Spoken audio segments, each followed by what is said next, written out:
Avatar Fire and Ash comes out in 2.5 weeks, and I've been working daily to make a miniature wind trader from the trailer. Day 10 was wasted in an attempt to make the airship out of real vines.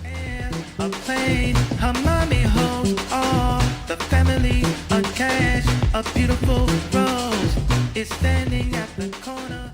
Come day 11, I realized this looks terrible. And so for a fresh slate, I decided to start coating some ribbon that I'll use for the floor and exterior of the hull. Hey you, your nose and your nose and your nose and your nose and your mind. Hey you, your nose and your nose and your nose and your nose and your mind. Come back tomorrow where I'll finish this frame up and then start wrapping the ribbon around it.